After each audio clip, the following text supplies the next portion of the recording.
2 Kings chapter 6 verse 24. Sometime later, Ben-Hadad, king of Aram, mobilized his entire army, marched up and laid siege to Samaria. There was great famine in the land. Then I'll skip to 2 Kings chapter 7. 2 Kings chapter 7 verse 1. Elisha said, "Hear the word of the Lord. This is what the Lord says. About this time tomorrow, a seah of flour will sell for a shekel, and 2 seahs of barley for a shekel at the gate of Samaria."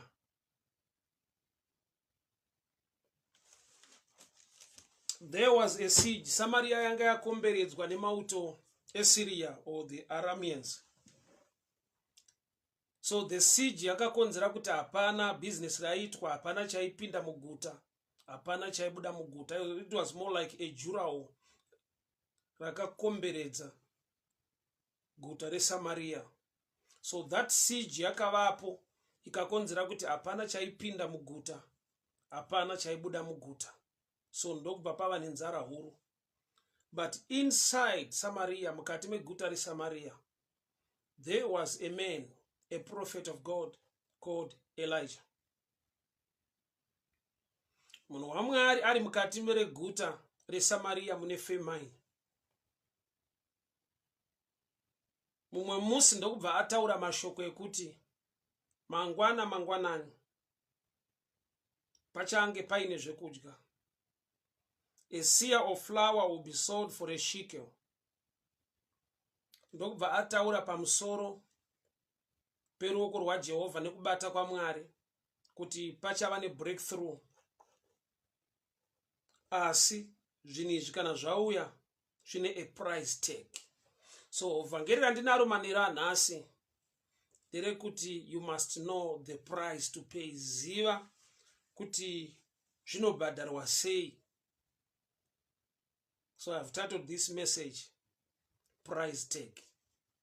Truly it was a miracle. Yaiva breakthrough. Vanhu vari musiege, vanhu vari mudambudziko rakadaro, munzara. Munhu waMwari ndokubva aprofita kuuya kwechikafu.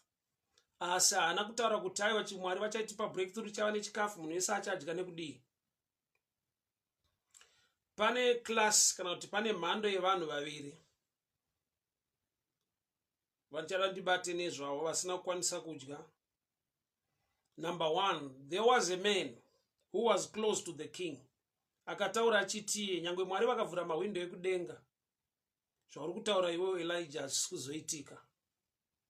Hazvireve kuti murume uyu kwake kuda nzara, kuda famine, but inauye kuti level yekutenda kwake haina kuwirirana neshoko rataurwa nemunhu waMwari. Maybe achikompare kana kuti achitarisa nzara nedambudziko ranga riripo.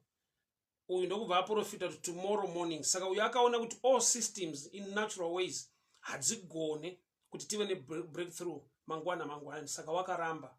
Kuramba kwake hakureve kuti haadi breakthrough, but ipicture yekuti kutenda kwake hakupo panhau yataura pa this prophetic word. Kudya anokuda, breakthrough anoida, but munhu anongotaurisawo zvake zvekuti aigona kunyarara oona kuti zvinoitikire kuti hazviitike. Asi paakashama muromo wake achiti nyangwe Mwari vakavhura mawindo ekudenga hazviitike, Elijah wakataura shoko rakakonzera kuti murume uyu nyangwe chikafu chakazouya, he died. Murume wokuti haana kufa nekuda kwenzara, but akafa nekuda kwepamuromo pake, nekuda kwekutaurisa, nekuda kwekuopoza the prophetic word raProphet Elijah. Nokuti ndiye akanzi uchazviona saungatyi. So pakauya vanhu, pakauya flour, pakauya masaga ebhali, zvanzi wakatsimbirirwa nemasaga pagedhi reSamaria, akafa. So kuti murume uyu wakaurayiwa nechikafu. Nzara yakamutadza, akasurvive the famine, but he died pa breakthrough. Kurati to him yakabva yava breakdown, zvichikonzerwa nekuda kwekutaura kwake. haisi yese nyaya unofanirwa kukomenta, haisi yese nyaya unofanirwa kungonzwika uchitaura muupenyu, nokuti kune nyaya dzekuti paunotaura iwewe wazvikonekta kunyaya dzacho, whether positively or negatively. Murume uyu wakafa, masaga echibage, masaga eflower auya pagedhi reSamaria. Chakamuuraya haisi nyaya yemasaga. Masaga aingopedzisawo munhu ane muromo usingagone kudzikama. Murume uyu wakataura achiudza Prophet Elijah kuti kana Mwari vakavhura mahwindo ekudenga hazvigoneke kuti tive nechikafu zvauri kutaura izvi. Dambudziko rake wakachallenja the ways of the Lord. Kudya anokuda, breakthrough anoida, asi ane pamuromo panourayisa. Murume uyu haana kufa because of hunger, akafa nekuda kwekuti haatende. Zvoreva kuti kusatenda, kusava nemweya wokugamuchira kuita kwaJehovha kunogona kukonzera kuti munhu apinde mudambudziko, even munguva yekuti zvinhu zvaavailable, zvinhu zvavapo. Just imagine, this man survived the famine. He died musi wakauya breakthrough, musi wakauya chikafu muguta reSamaria. Nzara haina kumuuraya, akasurvive nguva yenzara. Chakamuuraya wakatsimbirirwa nemasaga eflower, masaga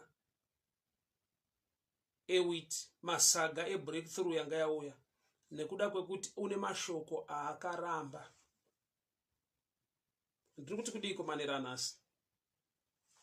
Kana Prophet Elijah vachitaura shoko raMwari, poita munhu anoramba kana kuti kuripikisa, munhu iyeyo obva apiwa a sentence kana kuti pobva pataurwa pamusoro perufu rwake, ndokubva zvanzi uchazviona asi haungadyi. Zvoreva kuti nhau yekudya yakatotanga chikafu chisati chauya, zvekuti kana Elijah the prophet aine power rekutaura kuti iwewe haungadyi, zvoreva kuti ukatenda watozvipinza mugroup revanhu vachatodya pazvinouya.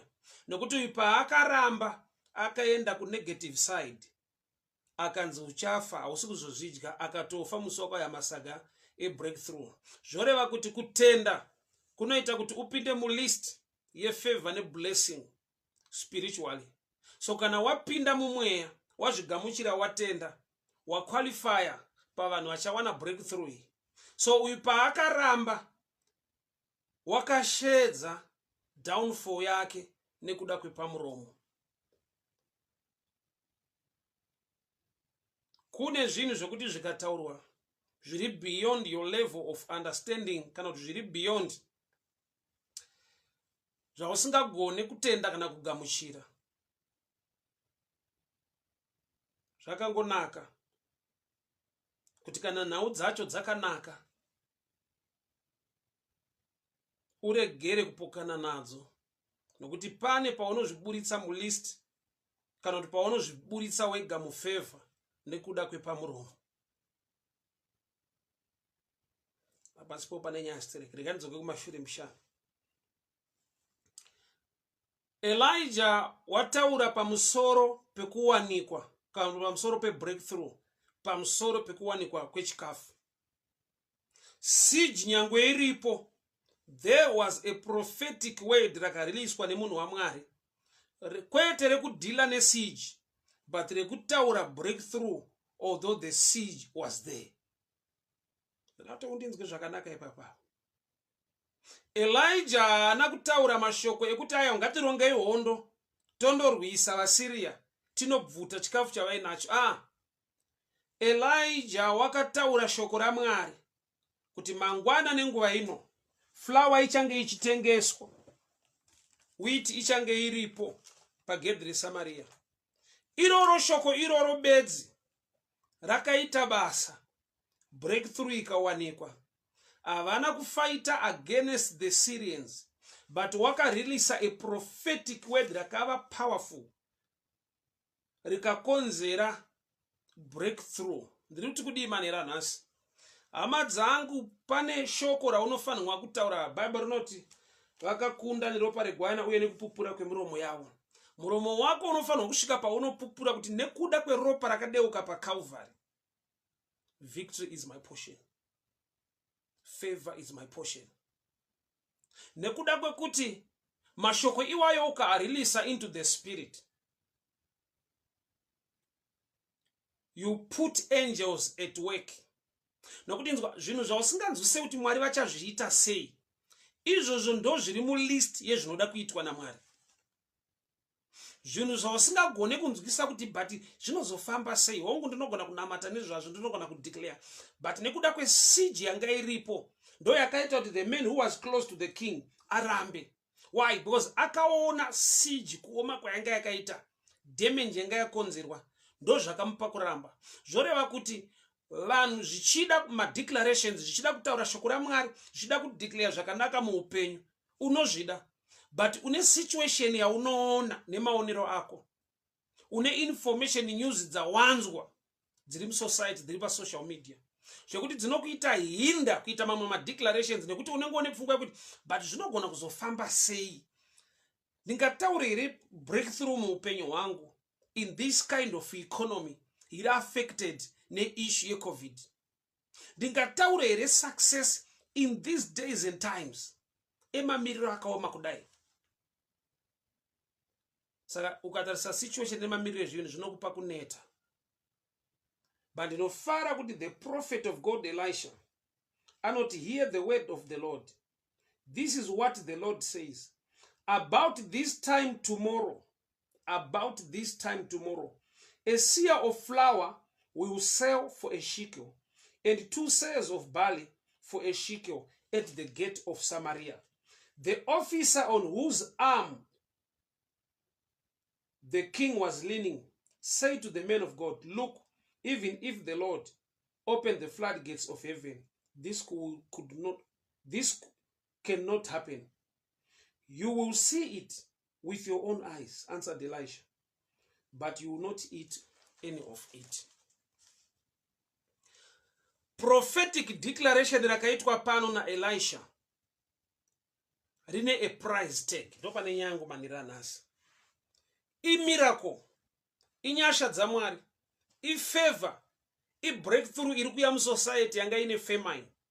But the miracle munhu waMwari haana kuisa declaration akati aya mangwana zvinhu zvichawanikwa vanhu muchangodya. Ari kuti pachange paine flour, pachange paine barley. See, there is a price tag.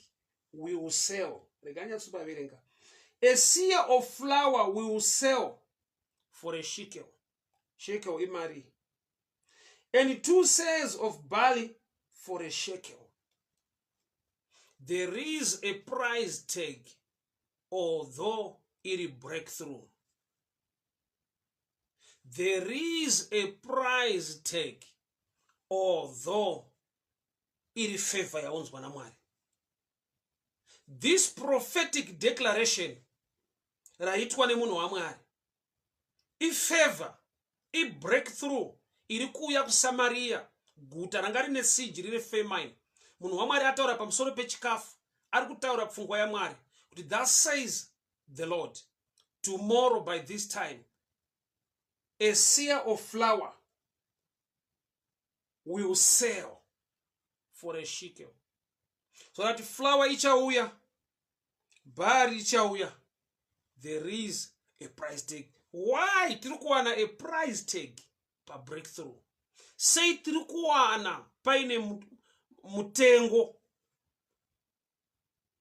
Price tag iri kubva kupi kana munhu waMwari adeclare kuti pachange paine chikafu? Ndofunga asati ataura nyaya dzeshekel, asati ataura nyaya dzeprice, achingodeclare kuti mangwana nenguva ino pagedhi reSamaria pachange paine flour, vanhu vakasvika mukupembera, mukutenda, mukugamuchira, vanotenda nokugamuchira vakagamuchira. But there was a challenge pa breakthrough iyoyo. One to partake, kuti mumwe ave part and parcel of this blessing, there was a price tag. A seah of flour will be sold for a shekel. 2 seahs of barley will be sold for a shekel. There is a price tag on this breakthrough.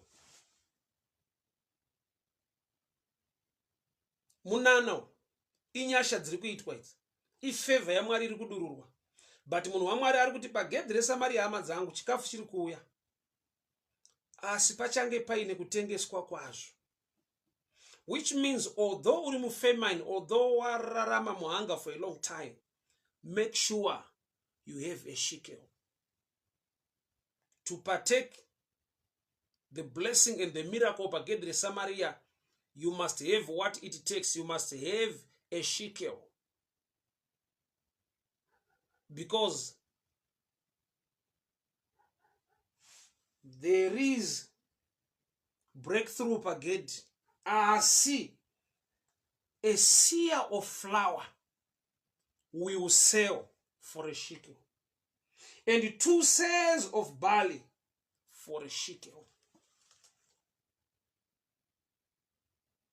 Whether uri kuda barley, whether uri kuda flour kana kuti wheat, there is a price tag yaiswa pa prophetic declaration.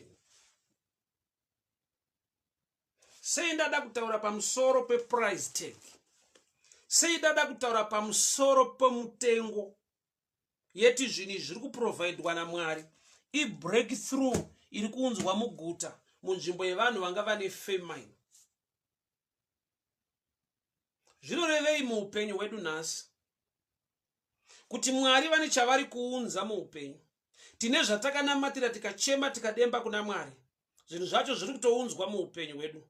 But kazhinji zvinongodaro zvakatouya kare zviri pagedhi reupenyu hwako, pagedhi reSamaria. Samaria mamune famine. There was breakthrough, prophet Elisha was declared. But because there is a price tag, zvoreva kuti favor iripo, nyasha dzadururwa. But make sure you have a shekel to partake the flour. At least you have a shekel kuti uwe ne 2 seers of barley. A price tag on the blessing, a price tag on the miracle. Nekumwe kutaura pane ka demand kaiswa kekuti ugone kuenjoy the supply. Pane ka demand kaiswa kuti ugone kuita partake supply yaunzwa. Mwari vane zvavanounza muupenyu. Pane breakthrough ne favor inoriliswa muupenyu hwevanhu. Asi kune zvinoitwa naMwari zvine a price tag. Handisi kureva mari kuti unogona kutenga Mwari zvavari kuda kuita. This was a shadow picture yezvandiri kuda kutaura nhasi. Kuti pane favor ne breakthrough Mwari yavari ready kurilisa muupenyu hwako. But chaita kuti dzimwe nguva ugone kusasangana nayo i-character. Character inoda kushandwa neshoko raMwari. Iwewo wa part and parcel wekuti utendere shoko kuti rikushande. Uve ne personal discipline. Yova a price tag to the blessing or to the miracle that God is about to release. Nekuda kwekuti pakashaika discipline pane chiri kuda kuriliswa naMwari chawakanamata ukademba, that thing can destroy you. Remember, tine murume pano akasvika pakufa kwete ne famine, but wakafa nokuti kune masaga akamutsimbirira. Maybe I need to read concerning this man.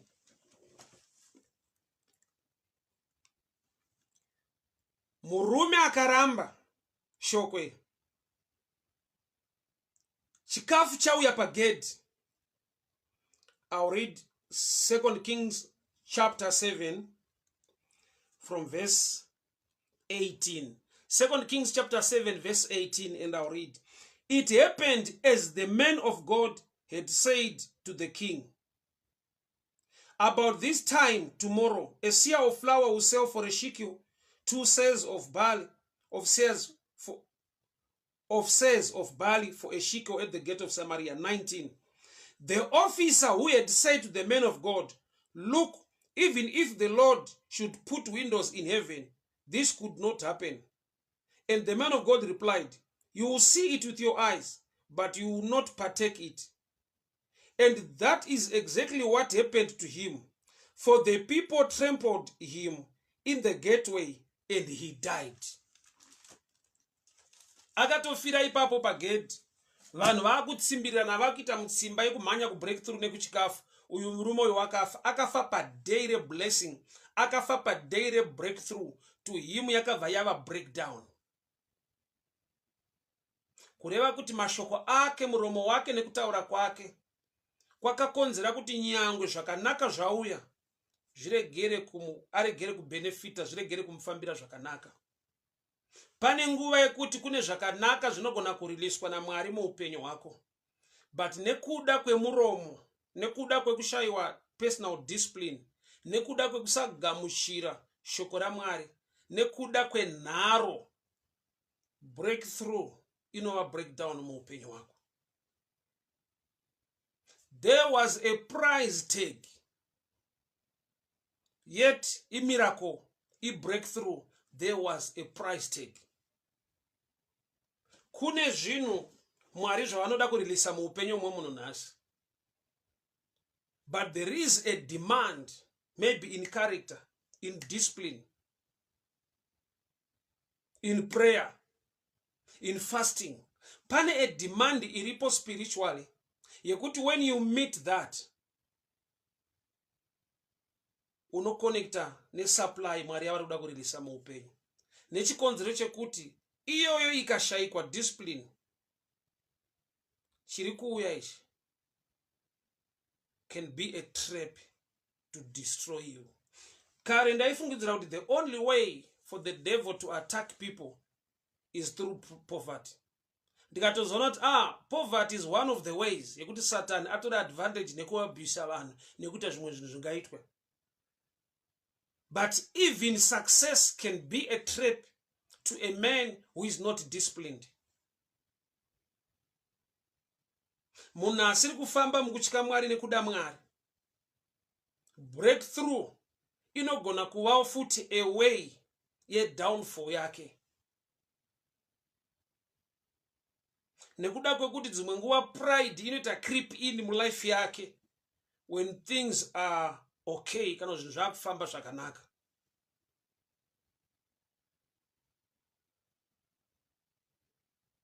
Vana vedu vatinawo, nyangwe tichivada sevabereki, tine zvimwe zvatisingavatendere. For example, mwana ari kuprimary, kana kuti mwana mudiki wako wakabereka unomuda senokuti uri mubereki wake, asi pane nguva yekuti unogona kuti nyangwe akukumbira mari, une zera remari raunogona kumusvitsa riri kulimitwa maringe age yaari. Saka muchiona nyangwe nehurumende haitenderi kuti mwana ane makore less than maybe 16 zvichienda pasapa achaire motokari. Even mubereki akava neshungu yekublessa nekutengera mwana wake motokari iyoyo, haatenderi kufamba nayo. Why? Nekuda kuti zvinotozikanwa kuti nekuda kwezera rake akava nechinhu chakaita semotokari, instead yekutravela achifamba achienda kwaanofanirwa kuenda zviri zvinhu zvakanaka, anogona kukonzera matambudziko nekuda kwechinhu chakanaka chaiswa muruoko rwake iye asiri mature to handle the kind of favor. There was a price tag, yet chinhu ichi imiracle, ibreakthrough, but zviri kunzi nemuprofita waMwari, kureva kuti munhu akashayiwa shikel, munhu akashayiwa eshikel haagone kuzodya, kureva kuti haasi kufa kana kuti haasi kushayiwa chikafu nokuti mufamine. Akushayiwa chikafu nyangwe famine yakapera, nokuti he does not have what it takes to connect to favor yariliswa.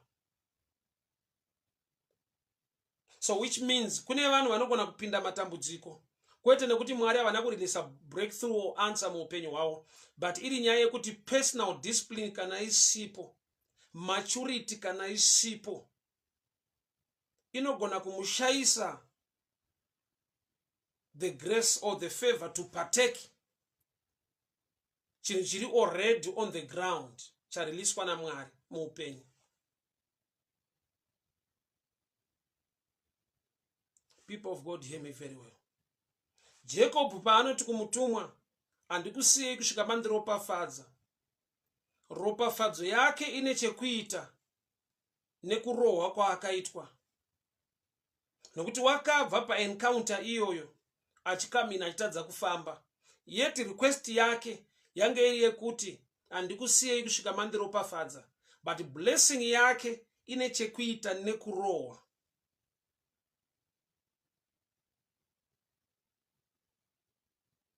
Jacob was a man wokuti akapiwa opportunity kumba kwaLabhani kwaatezvera wake kuti let's make a deal, uri kundishandira zvakanaka, toita sei pamawages, iye ndokubva atayo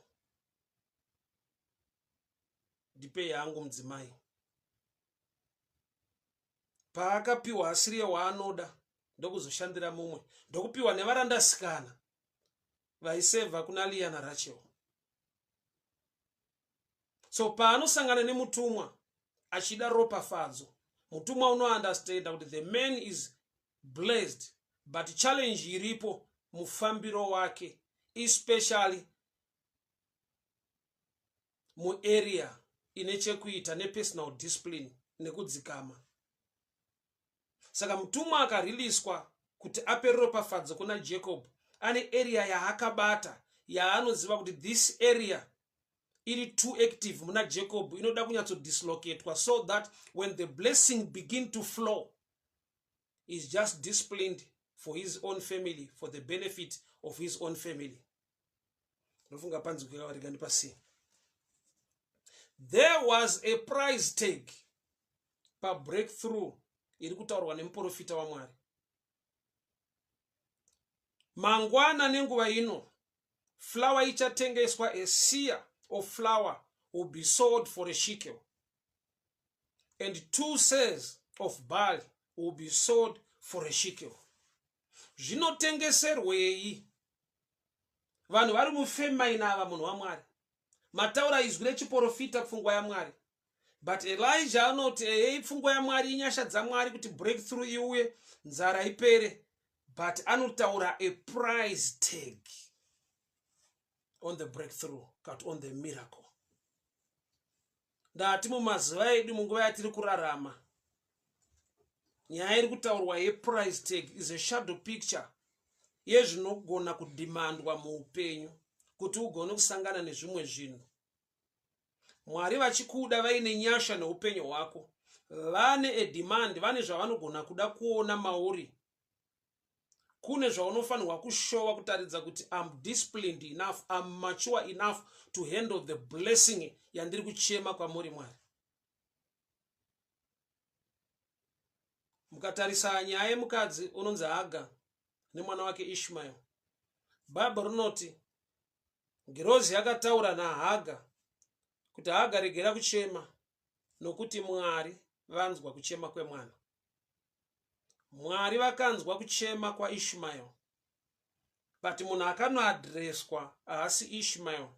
Mwari vakanzwa kuchema kwaIshmael, ndokubva vanoadresa Hagar. Denga riri kubudisa pachena kuti watanzwa achichema is the young man or the little boy.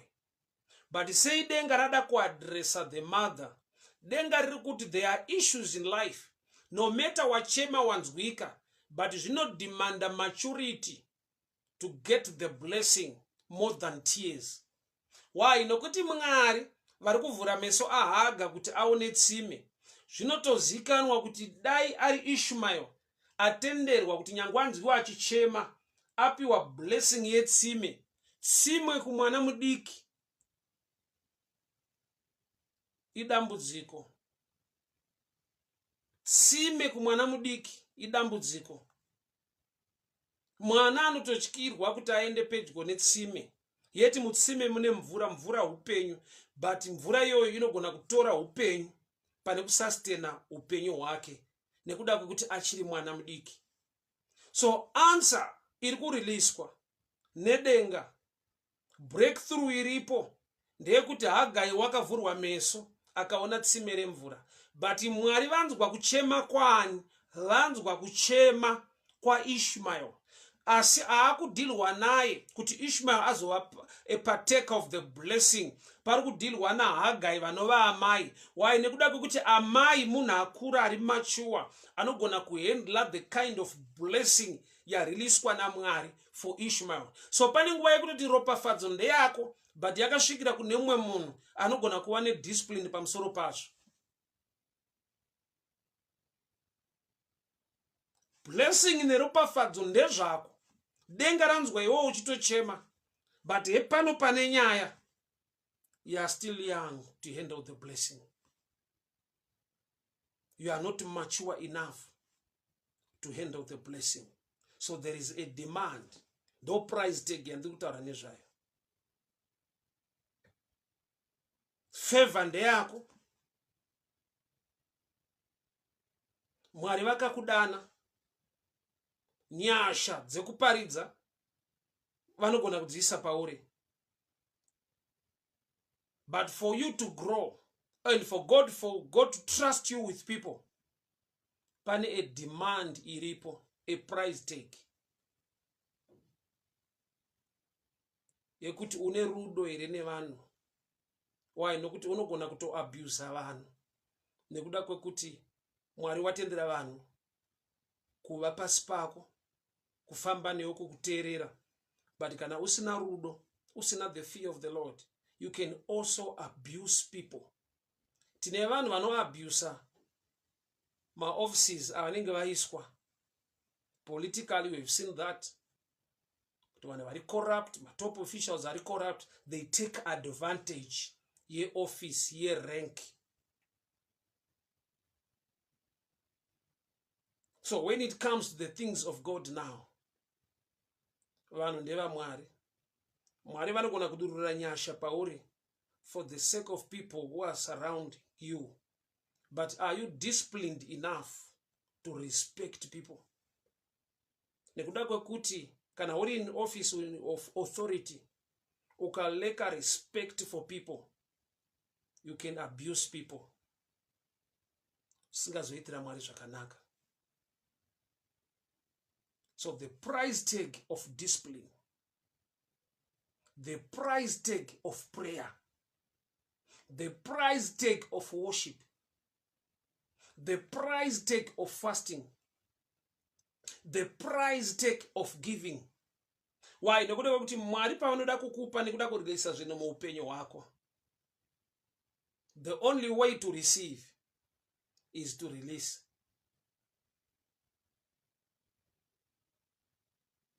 Ropafadzo imwe yakavigwa naMwari kuti ugone kuigamuchira ndokunge watambanudza maoko ako kuti ugone kugamuchira zvaroda kupiwa naJehovha. So kunonzi kutambanudza maoko kuti ugamuchire is reaching out to others so that you can receive from God. So receiving in a demand of giving. Receiving in a demand of giving. The system yacho ye kingdom.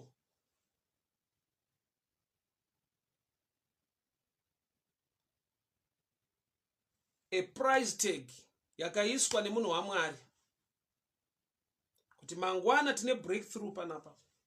Nzara yese, famine yese yapera. Asi chinzwa ipfungwa yaMwari weIsrael. Pachatengeswa. Zvoreva kuti munhu akashayiwa shekel, sija isisiko, Mwari akonzera the 4 lepers kuti vauye negood news. Mambo watotuma vanhu nemabhiza vakauya nemasaga ewheat, masaga ebhari. Chikafu chazara pagedhi reSamaria, asi hachisi kungogoverwa vanhu. There is a price tag. Munhu waMwari aprofita nawechikafu aprofita breakthrough. Asi ane chinhu chaaita attached to breakthrough nechikafu. A shekel. To get the flour, pane shekel iripo. To get barley, you need a shekel. kune zvinhu Mwari zvavanoreleasa muupenyu hwako. Kugoita zvimwe zvavakareleasa kare zvausati wagona kugamuchira nekuda kwekuti you are failing to meet the price tag, a price to pay. For example, vanhu vachipinda muKenani, vachipinda mupromised land,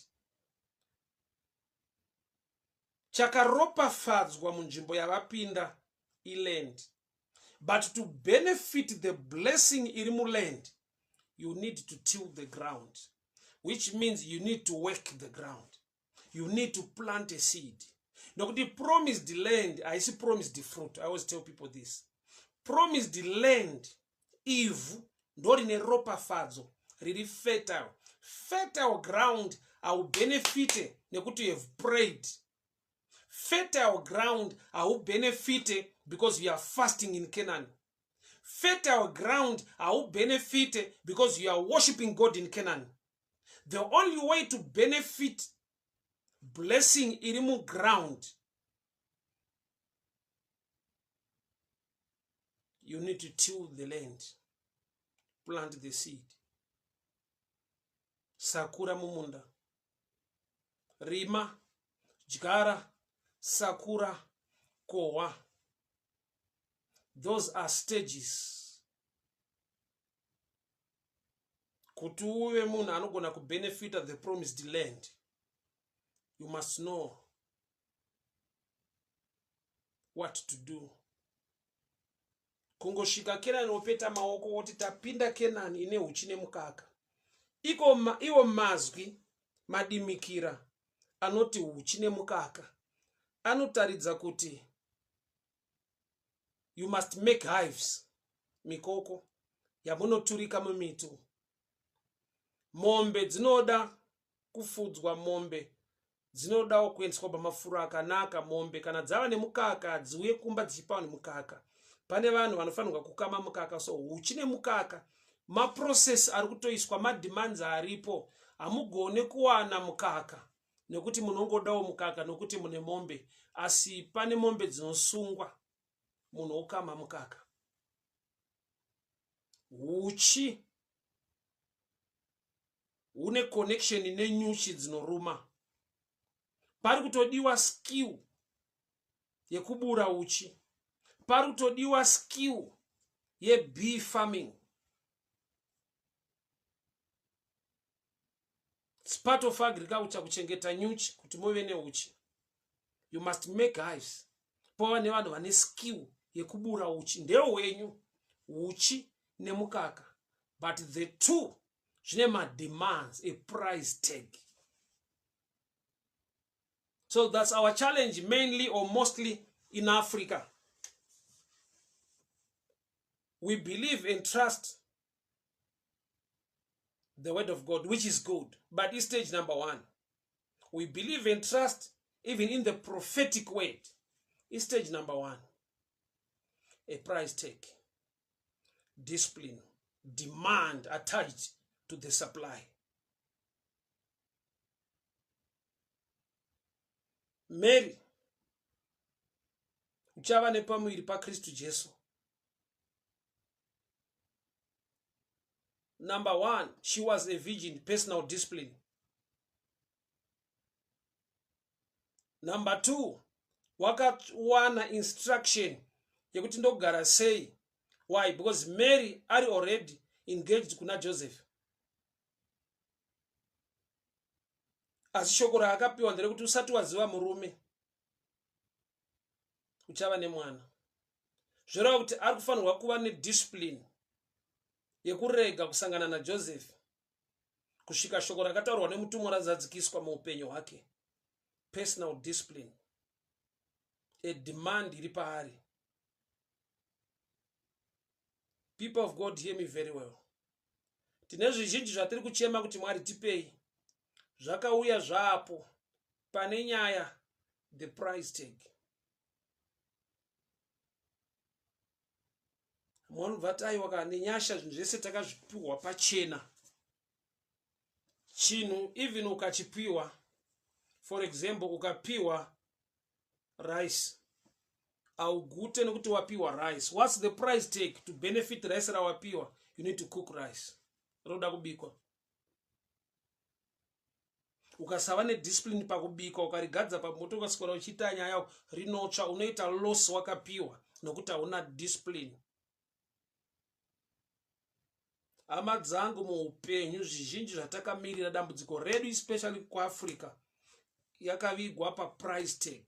Why? Nokuti pfungwa yedu ndeyekungoti kana Mwari vatipa breakthrough vaunza zvinhu izvozvo zviripo. Basa chairo rokuti ukachema kuna Mwari uchitsvaka basa, Mwari vakakupa basa, the price tag pabasa iroro,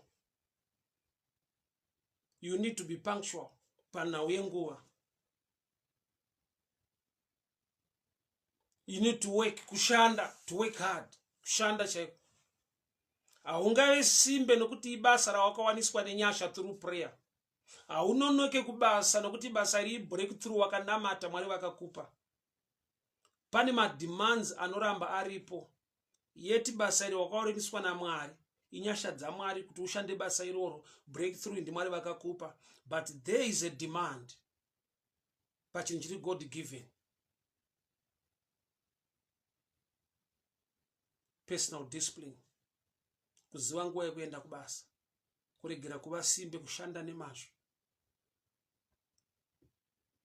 So sometimes when we preach pamusoro price tag, unoita sekunge uri kubva kugrace, you are taking people back to law. But the truth of the matter, grace is supply yaunzwa naMwari kwatiri mukukundikana kwedu. But we need to have discipline, we need to have understanding on how to receive the supply wanedenga. Jesu watakapiwa, for God so loved the world, he gave his only begotten son. Akauya ari mwana mucheche, akaberekwa nemhandara Maria, akarerwa kusvika akura kuti aende pacross. Kuda kuti takamupiwa, but isu sevanhu tikaita take care kusvika mwana akura kuti azoenda pamuchinjikwa. So saka bhuku raIsaiah richiti, unto us a son is given, unto us a child is born. Mwana anoberekwa kuti azova mwanakomana watakapiwa. Kuda kuti pane kuparticipate kwemunhu kusvika the child adeveloper to become the son that was given. So tinobereka pfungwa yaMwari, yorerwa yokura, yochimanifesta to bless the people. So nguva zhinji ukataura pamusoro price tag, people begin to wonder kuti seizvi izvi zvese takaitirwa naJesu pamuchinjikwa zviri zvenyasha.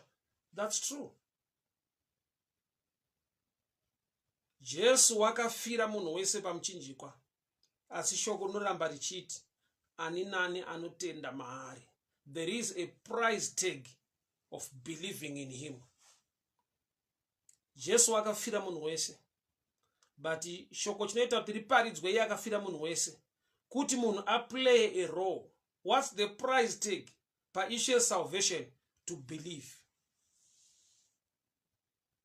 in him, kutenda maari kuti uponeswe. Hauponeswe nekuti Jesu akakufira, nokuti akafira munhu wese. Sei kuchiparidzwa iye Jesu akandofa paCalvary for people to believe. So believing is a price tag yesalvation. Jesu wakabhadhara, but to obtain the receipt is by believing. So mune zvinhu zvizhinji muupenyu zvine a price tag. Saka pane nguva yekuti sometimes maybe the preachers we forget kuti titaure pamusoro price tag, nekuda kwekuti tinenge tine pfungwa yekuti ukazodaro vanozofunga kuti hasi zvaMwari, nokuti zvaMwari zvinhu zvakangouya pachena zvatanga kupiwa iropafadzo. Here is a true man of God ari kutaura kuti thus says the Lord, kuti flour iri kuzotengeswa pagedhi reSamaria. Yeti Samaria yanga iri mufamine, vanhu vachidya musoro yemadhongi matoto enjiva, but hapasi kungoshanda tsitsi dzengoti mawana breakthrough manje sevanhu vadya musoro yemadhongi nematoto enjiva, chikafu chauya, takurai chikafu, idyai chikafu. breakthrough yakareleaswa, and there was a price tag, which means pane munhu anogona kukuvara nenzara, famine yakapera nekuda kwekuti haana a shekel to get flour.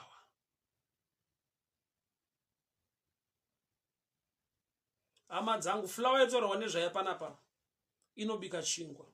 Chingwa chiri kutaurwa nezvacho ndiJesu. So when you talk of flour, we are talking of bread. But kutaura pamusoro pechingwa, we are talking about Jesus. Kureva kuti pano pane mufananidzo wokuti zvamunoda Mwari vachazviunza pagedhi reSamaria. Mwari vachamuunza Jesu, but the price tag is there. Ani nani anotenda maari. Kureva kuti ukasatenda, nyangwe iye akabva kudenga akakufira pamuchinjikwa, you cannot partake the blessing, the grace and the favor. Why? Because waleka the price tag.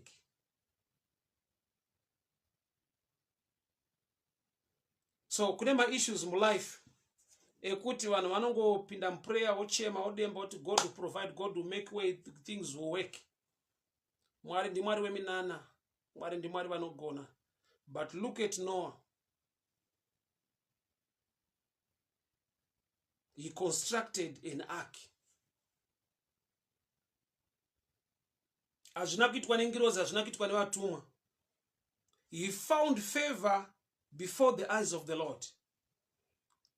But mufavor yaakawana, there was a price tag to construct an ark. Yet he was favored by the Lord. Noah found favor in the sight of the Lord, but he had to construct an ark to survive the flood. So that the flood haisi kuvhunduka kuti pane murume awandirwa favor. As long the man is lazy not to construct an ark, anonyura ari a favored man nekuda kwekuti is failing to meet the price. Ari kutadza kuona the price tag iri attached to the favor yakaiswa pamusoro peupenyu hwake. So zvinhu zvese muupenyu, there is a role for a man to play to partake or to receive the blessing and the favor of God. Saka zvimwe zvine a price tag of maturity, like issue yaIshmael. Tsimende rake, Mwari vanzwa kuchema kwaIshmael, asi vavhura meso aHaga kuti Ishmael ari kuchererwa mvura achipiwa naHaga. Yet denga rakanzwa kuchema kwaIshmael, but harigone kutaura naIshmael pamusoro petsime. He was not mature to handle the kind of blessing yareleaswa nedenga. So kune price tag yematurity, kune price tag yehumility, kune price tag yediscipline, good character, good behavior. Kune price tag yelove, rudo rukashayikwa mauri uchichema kuti Mwari ndiropafadzei. Iyo ropafadzo yaJehovha inofanirwa kuuya muupenyu hwako. Handi yako bedzi kuti ungova selfish, but also for the sake of others. So love ikashayikwa concerning others, ukava ne a selfish mind, a selfish motive, there is a blessing raunotadza kuita partake pagedhi reSamaria. Why? Nekuda kwekuti the price to pay uri kuignore. You just want to grab, you just want to take the flour and the barley. Nekuda kwekuti tatiri mufamine for a long time. I always tell people this part of the streets. The things are hard, things are tough. Hakuna mabasa. But mabasa akazonzi avako. One thing they will do, avangotora vanhu basa nokuti zvakaoma vanhu vasingashande. Kunoitwa ma-interview, vanhu vanobvunzwa pamusoro pemabasa anenge ava available. Shida ibasa remagetsi unobvunzwawo, unoziva magetsi ere, wakafunda ere, wakaita une experience ere, wakamboshandira kumagetsi, unowagona ere.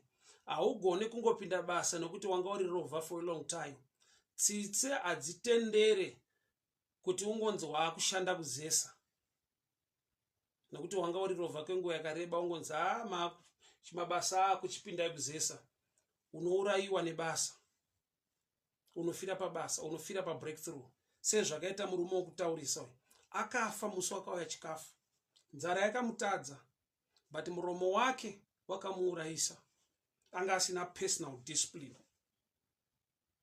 Zviri pachena kuti munhu uyu ari munzara, breakthrough anoida, but kungooneka mweya yake nharo kwekuda kungoprova a point kuti kana Mwari vakavhura mawindo ekudenga hazviite. Alright, murume uyu tikazvitarisa haadi nzara, anotodawo kudya, but pataurwa a prophetic word riri positive, anongonzwa dai ndangopikisawo ndangoisawo mashoko angu.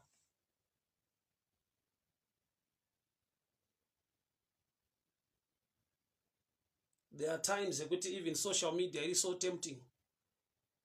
Pane nyaya dzinongobuda, pane nyaya dzinongotaurwa, munhu anongonzwa kuti dai ndangokomenta ndangotaurawo something. Just beware. Pane paunogona kurwa naMwari, musi unouya chikafu ndopaakatsikwa akatsimbirirwa nevanhu akafa. Why? Nekuti anga asina personal discipline. Kungonzwa kuti ndoda kungocontributawo, ndoda kungotaurawo, dai akanyarara haana chaaibva, whether kuti amen I receive agone, dai akangonyarara hake, chakamusaisa chikafu hakusi kuti chikafu hachina kuuya aripo, but akaleka personal discipline, kungotadzawo kunyarara. Hongu hauzvitende, hauzvigamuchire, haungazwisiri zvinofamba sei, but by being quiet waigona kungowa a partaker of this blessing. But akakonzwa kuti mambo chaiwo havana kutaura, but iye akonzwa kuti I need to contribute something, maybe to please the king or to prove a point to the prophet. Ndokubva afa musi wakauya chikafu. Hakuna chinorwadza chekuti munzara mese muwasurvivor, but daily breakthrough ndopauri kufa. Hakuna chinorwadza chekuti kwese ukuwabva kwairema kwainetsa, but when things are right now, waakuurayiwa nerugare. Blessing chaiyo yatova a challenge to destroy your life. Hama dzangu ndinotenda Mwari zvikuru manheru ano. Mwari vatibatsire, Mwari vatirwire, Mwari vatichengete. Every demand iripo pa blessing yakariliswa kare, kana kuti pane zvatinochema nekunamatira, dai mweya mutsvene atiratidza, dai mweya mutsvene atizivisa, dai mweya mutsvene atisimbisa, taziva kuti apa panoitwei, kana Mwari vachiunza izvi zvinizvi, ropafadzo iyi, pane mademands api aripo, pane pekuti rudo rwakatariswa mauri rukashayikwa. And God wanted to use you as a vessel to bless others and change people's lives. But iwe kuti uve a channel or a vessel, Mwari vakaona mune a blockage, mune godo, mune kusangodawo kufarira vamwe vanhu, a selfish motive. So the price tag kana yanga iri love, mauri love yakashayikwa. So zvizhinji zvaifanirwa kupfuura nepauri zvichienda kune vamwe, Mwari vakatona zvikauya nepauri pane a blockage, pane godo, pane kusagamuchirawo vamwe vanhu. A price tag.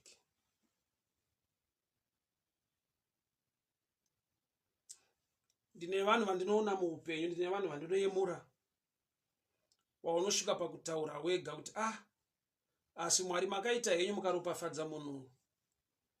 Waona kuti mwoyo waainawo, kurangarira kwaanoitawo muwanhu muupenyu,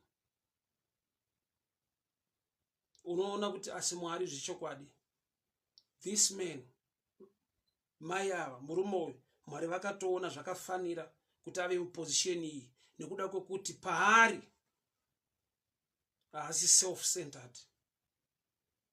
She's more like a distributor of the blessing of God to reach out to many people. the price tag. Pane a price tag iri attached to every blessing and miracle yaunotsvaka. Mwari vanoireleasa ikatoya close to you. But kuti zvikafu chapagedhi reSamaria haisi guarantee yekuti munhu wese akudya. Ukashayiwa shekel unoita nzara munguva yemaguta. Ukasarima nyangwe zhizha riripo mvura yakawanda unongovawo nenzara iyo mvura yakaturuka. Why? Nokuti mwaka uyu hauna kuita anything. A price to pay, a price tag wakaiignore. Saka munhu ukaona akapinda mushopu akada sheti yaada, akada kana trouser raada, kana dress raada, pane paanotarisa mukola muneka price tag. Ikako kanokuudza kuti wada hako but imbondisiya. Unongoona munhu akuti tichadzoka. Kana kupfeka kutoedza unotenderwa kuedza. Pane nyaya ubude nechinhu nokuti waedza chikakufita. Ka price tag kanokuvhiringa, kanokuudza ikakuti wozodzoka siyana nazvo. Neimwe nguva munhu anotosvika pakusatoedza hembe dzacho. Kungotarisa price tag unonzwa kungomhoresa vanhu kuti amakadi henyu tangoti tingoonawo hembe dzenyu tiri kudarika. Ka price tag kanounza discipline, kanounza munhu kuti suduruka. Asi pane level yaunogona kusvika muupenyu yekuti hakuna price tag inokuvhundutsa. You have what it takes. Saka dzinopfekeka. Ufunge hembe dzaunoda kupfeka dziriko. Chikafu chaunoda kudya panyika pano chiripo. Zvichida mota yaunoda kufamba nayo panyika pano yatopo. Imba yaunoda kugara panyika pano iripo. But panoti price tag apo pane nyaya.